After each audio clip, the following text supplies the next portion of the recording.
Meu bom dia, meus irmãos queridos, a todos vocês. Que a graça, que a paz do nosso querido Jesus esteja com você nesta manhã.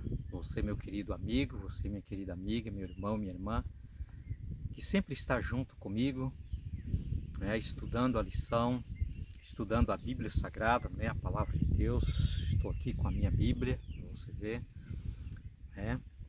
É um momento de reflexão, um momento feliz, um momento alegre. É onde nós podemos ouvir o nosso grande Deus falar conosco, falar o íntimo do nosso coração, da nossa mente, não é? Através da sua palavra, o Espírito de Deus, ele fala com você.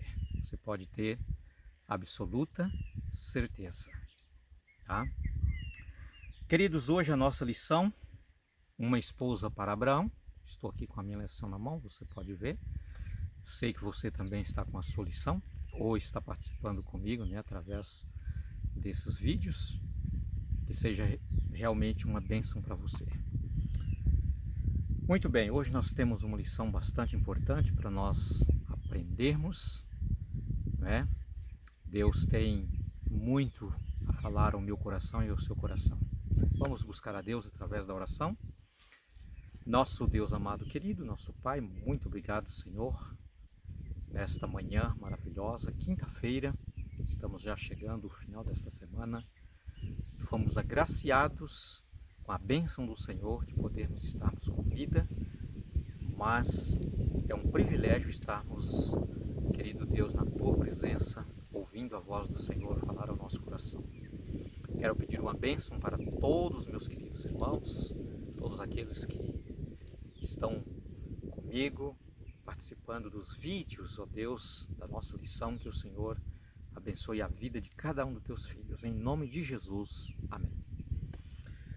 Meus amados, meus queridos, o título da nossa lição de hoje, uma esposa para Abraão. E o nosso estudo se baseia no capítulo 24 de Gênesis, a partir do verso 67 até o capítulo 25, verso de 1 ao verso 8. Mostra aqui para nós, meus queridos, que depois da morte da sua amada esposa Sara,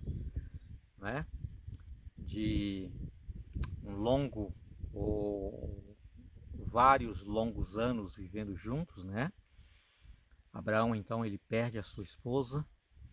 Nós estudamos isso, nós vimos na lição de anteontem, quando nós estudamos a grande preocupação de Abraão por sepultar a sua esposa, a sua morta, como dizia ele, ali nas terras de Canaã, aonde ele tinha certeza que era dali aonde o Messias, através do seu descendente, da sua descendência, viria, Jesus nasceria. E de fato as profecias se cumpriu, tudo aconteceu exatamente como as profecias assim o diziam. Abraão tinha certeza que Cristo Jesus, o Redentor de todo mundo, viria da sua nação. Por isso, meus queridos, Abraão não queria sepultar a sua amada esposa em outra terra de jeito nenhum. Mas a morte, meus queridos, por mais que nós temos esperança, por mais que nós temos certeza que quando o nosso Jesus voltar, os nossos entes queridos que foram ceifados pela morte, ela irão devolvê-lo, Jesus vai o chamar pelo nome, trazer de volta os nossos queridos. Mas ainda assim, meus queridos, a morte ela é um terror na nossa vida, É um intrus inaceitável. Ninguém aceita a morte, Afinal de contas, meus queridos, nós fomos criados por Deus à imagem e à semelhança de Cristo Jesus, não para morrermos, mas para vivermos eternamente. Esse era o plano de Deus. Embora o pecado, ao introduzir neste mundo, ele trouxe como consequência a morte. E nós sofremos a perda pelos nossos entes queridos, pelo nosso pai, pela nossa mãe, pelo nosso irmão, pelo nosso filho, pelo nosso amigo, uma pessoa querida, um vizinho que há tanto tempo a gente convivia juntos, A morte, meus queridos, é uma miséria nesse mundo. Tá? Ela traz tristeza, ela traz dor, ela traz sofrimento, tá? Ela traz, né, para um coração, né, grande tristeza, de tal maneira que nós não concordamos com a morte, né? E a vida de Abraão, meus queridos, não foi fácil depois da perda da sua esposa, tá? E aqui nós vimos, meus queridos, que Abraão, então, ele entra num novo relacionamento, né?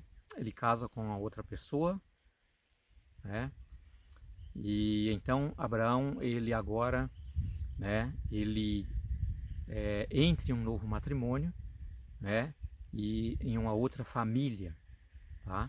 Ele começa agora um novo relacionamento com outra família, até para que ele pudesse então esquecer um pouco, né, da morte de Sara e poder ter um pouco mais de felicidade.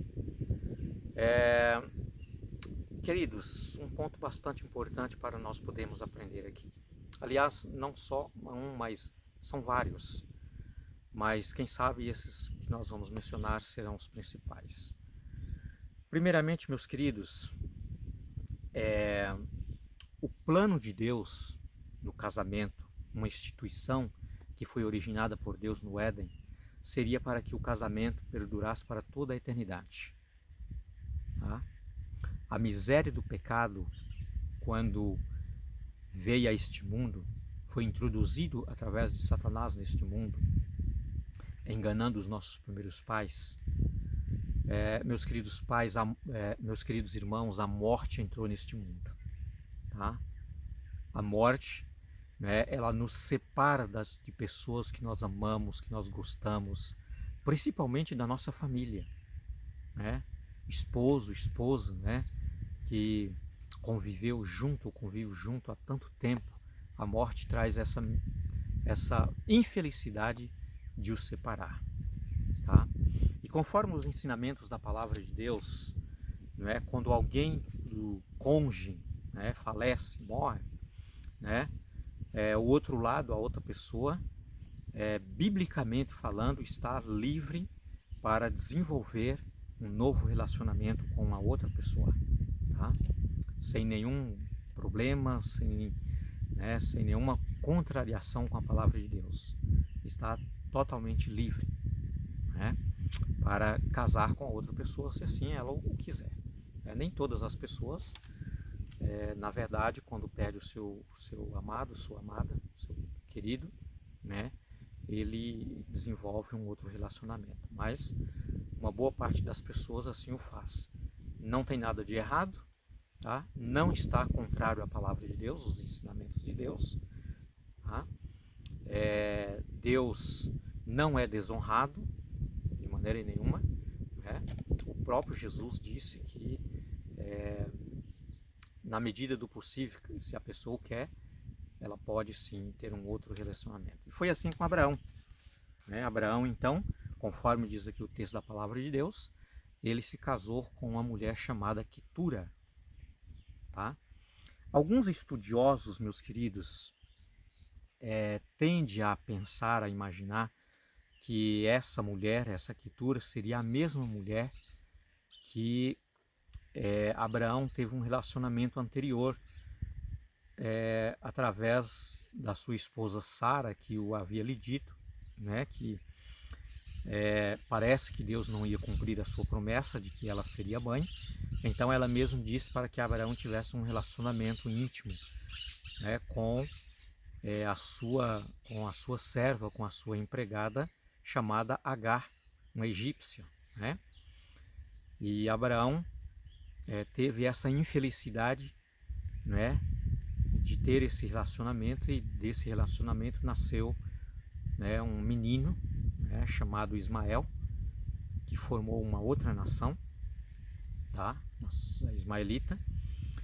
E então, meus queridos, na verdade foi um grande problema para Abraão. Tá? Essa aventura, ao ele envolver nesse relacionamento, foi um problema seríssimo, né? Para ele, para Sara, para sua família. Dali para frente nunca mais eles tiveram a tranquilidade que tinha antes e uma paz, né, familiar que tinha antes quando uma outra pessoa entrou em meio ao seu relacionamento. Nunca funcionou, não funciona e não vai funcionar nunca, tá? Não era essa a vontade de Deus, mas todas as vezes que nós tomamos a nossa própria decisão de fazer a nossa própria vontade, os nossos próprios desejos, você pode ter certeza que vai dar errado, muito errado, né? Isso aconteceu no passado com os nossos antepassados, não funciona hoje, nunca vai funcionar. Muito bem, mas a Bíblia não nos dá margem, tá? Não nos dá esta certeza de que essa mulher realmente era a Agar anterior, pela qual Abraão, né, era a serva de Sara, sua esposa, pela qual Abraão teve um relacionamento.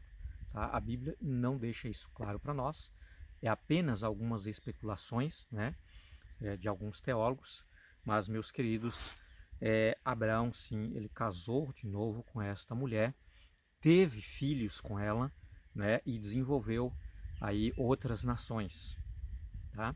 Afinal de contas, a promessa de Deus para Abraão era que dele Deus o faria uma nação separada, uma nação especial, uma nação específica, um povo escolhido, pela qual dessa nação, né, que seria de Isaac, o filho da promessa, então veria o nosso querido Jesus, nosso Messias, o nosso Redentor, né? Ele se encarnaria a sua divindade na humanidade, né? Tomaria a nossa natureza carnal, se tornaria um como nós e então ele pagaria o preço da nossa redenção. Tá? Mas a promessa de Deus para Abraão, meus queridos, que ele seria pai de muitas nações. Tá?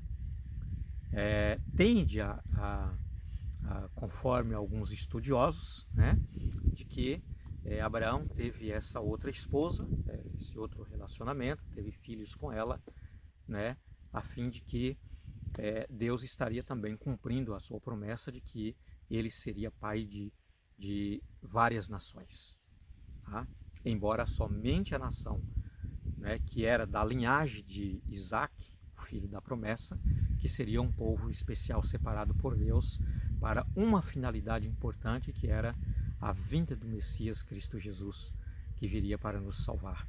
E o povo Israel, claro, né, foi separado por Deus, escolhidos por Deus, os descendentes de Isaac, para que fosse um povo diferenciado, um povo que servisse a Deus e que fosse testemunha do grande Deus Criador, o grande Deus Redentor, né, o grande Deus mantenedor de todas as coisas. Tá? Enquanto todas as outras nações, os outros povos, serviam, né, aos deuses pagãos, eram idólatras, né, ao paganismo, o povo de Israel era o único povo que conhecia o Deus verdadeiro, o Deus Criador de todas as coisas. Queridos, o ponto bastante importante aqui para nós, meus queridos, é que Deus ele cumpre sempre as suas promessas. Você pode ter absoluta certeza, você pode colocar a sua confiança em Deus, você pode ter esta certeza em Deus, né?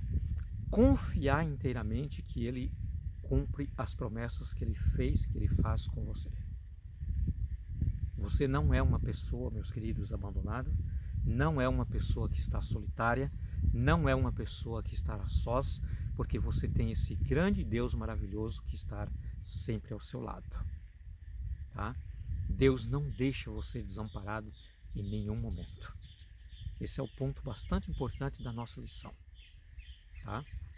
Ponto-chave da nossa lição. Um Deus que, embora Ele é o Criador de todas as coisas, um Deus que, com a nossa pequenez, tá? Com a nossa afinidade, parece que nós nunca temos acesso a essa grandiosidade desse Deus. Queridos, isso é um engano. Tá?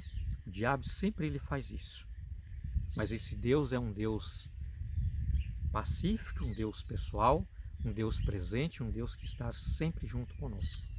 É um Deus Pai, é o nosso Pai. Ele está contigo em cada momento da sua vida. Você pode ter esta certeza que você não é e não será nunca uma pessoa abandonada por este Deus maravilhoso. Tá? Assim como Deus cuidou sempre dos nossos queridos irmãos no passado, tá? Nós conhecemos pela história que Deus estava sempre presente, cuidando, Deus estar também com você. Por isso ele enviou o seu Filho, Cristo Jesus, para vir a este mundo, para me salvar e para salvar você. Que lições maravilhosas nós estamos tendo nesse trimestre, não é verdade? Meus amados queridos, que Deus te abençoe ricamente. Que estas lições possam fortalecer o seu coração, possam aumentar a sua fé, possam crescer a sua esperança em Deus. E você, meu amado, você, minha amada querida, você possam confiar inteiramente em Deus. O seu nome está escrito no livro da vida. Você é um filho querido. Você é uma filha amada de Cristo Jesus. Nós somos amados por Ele. A palavra de Deus diz que você e eu somos a menina dos seus olhos. Não tem nada nesta terra que Deus cuida melhor do que você e do que de mim. Que você tenha um dia feliz, um dia muito abençoado e que estas lições realmente possam fazer a diferença na sua vida. Mas uma coisa importante, meus queridos, conheça mais a palavra de Deus. Você vai estar mais perto de Deus. Deus vai estar falando com você por meio da sua palavra. E você pode ter certeza que você será engrandecido por conhecer mais esse Deus maravilhoso. Amém? Até logo. Amanhã de manhã estaremos de volta, se Deus quiser, com a graça de Cristo Jesus. Amém.